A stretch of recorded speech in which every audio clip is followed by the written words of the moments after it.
Anxiety is a confidence thief. It has the ability to single handedly take away your trust in yourself, your confidence, your freedom, and your ability to be fully present. But it doesn't always have to be that way because anxiety can also be a cautious friend. And therefore, if we are able to start responding appropriately and dealing with it positively, we can be happy irrespective of those anxious thoughts. Anxiety manifests differently for different people. For some people, it's panic attacks. For other people, it's nausea, like you're going to throw up, butterflies, tightening stomach, weakening knees, a whole flood of emotions that are inexplicable and that we often do not link to anxiety. Sometimes it feels like a horrible health condition, something that's going to end you if you take that step towards whatever it is that your anxiety is warning you about.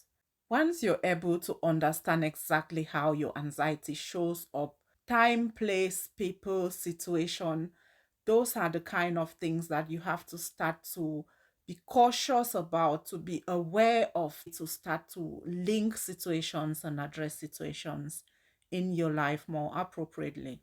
Some of the common kinds of anxieties are phobias. People who are afraid of snakes, afraid of spiders, heights, flying. Sometimes we understand exactly where that phobia is coming from, but in other cases, there's no link, no reason. You just know that this is how you feel if you go into areas where you're likely to encounter those situations that trigger you. Another kind of anxiety can be fear of germs or dirt or viruses, and just that feeling that something wrong is going to happen to you because of the absence of hygiene. You struggle to go into social situations. Other people struggle with anxious thoughts. You start to think about something that you worry will come true. What if they do this to me? What if I start that business and it goes wrong? What if I go into that relationship and they hurt me, lie to me, betray me? What if that thing that happened to this person happens to me? And people who experience anxious thoughts just have no limit. It starts somewhere and it just grows and grows and grows. So let's talk about anxiety in children. As parents, we often have that inclination to protect.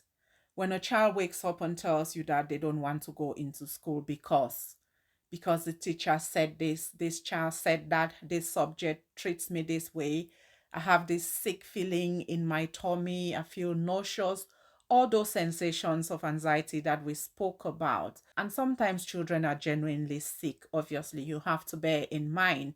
But if it's their own anxiety showing up around social situations, education, other children being mean, you have to face it head on. Because, like we said, when you give anxiety space, it grows and it becomes validated in the child's life. Your best response is to strike the iron when it's hot. Bring that child into school. Have a conversation that will identify and address those things that are elevating anxiety on them. If you coddle and keep them at home, it's just going to be an uphill battle for them to go back into school and face that situation after bailing out and acknowledging the power of that anxiety over them. And it can be really difficult to drag your child screaming into school, especially if you don't know the full impact that that thing is having on them. But giving them a blanket just leaves them at home with those thoughts and it endorses and magnifies them. They become smaller in the face of the power of that anxiety in their lives, and that can be dangerous.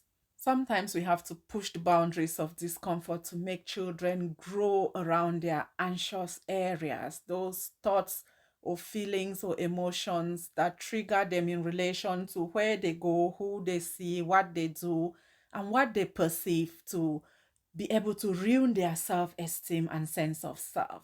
Sometimes, as parents, you willingly embarrass them, so to say, in their own words, to make them see that life didn't end, that they went out and they came home okay, that they did that task and their precious reputation remained intact. As parents, we have to inject discomfort, but that is also growth to children. When you cuddle and listen and cover them up with all the best intentions in life, you're limiting them. When children fall out and other children say mean things, you want to shout at the other parents. You want to jump up and say, how dare them? Have you heard what your child said to my child? Have you listened to this conversation? See this phone, this discussion? And we cuddle. And sometimes you have to comfort the child and acknowledge their pain, but you also want to have that conversation with your teenager to say, listen, life is tough. People are different. Some are mean. Some have different perspectives. Some have different lived experiences, bitterness. You want to teach them tolerance, compromise, agreement, agreeing to disagree, walking away without feeling diminished, without feeling bitter, without feeling like their world has ended by that act of injustice. You want to teach them that anxiety, that new relationships will end the same is not real. You want to teach them that they are beautiful and perfect in their own way. The rationale here is that anxiety is in our lives to stay. It will manifest differently in different situations. But the most important lesson is that it's your approach to anxiety that determines its impact on you. As much as we don't want it, as uncomfortable, painful, and scary as it is fear that it creates in our life. And our response can either be to address that fear or to create more fear around that fear that anxiety has elevated to us. How you respond to that worry around the impending relationship, whether it's friendships or romance or professional relationships, about your social image, that you will trip and fall on that route, that you will embarrass yourself, that you will be mocked or laughed at, whatever elaborate numerous levels of anxiety that we face on a daily basis. So anxiety will always be present, but your response makes a massive difference. Listen to it, acknowledge it, sit with it, and then address it. Live with it. Do those things irrespective of its presence. And the more you go out and do those things meaningfully, the more the anxiety will start to bail out, because in doing so, in living your life with it, you're addressing the anxiety cautiously, safely.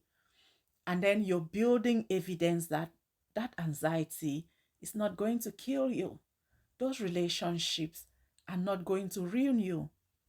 That job is actually meaningful. And when you address those little steps, the anxiety will gradually start to go away.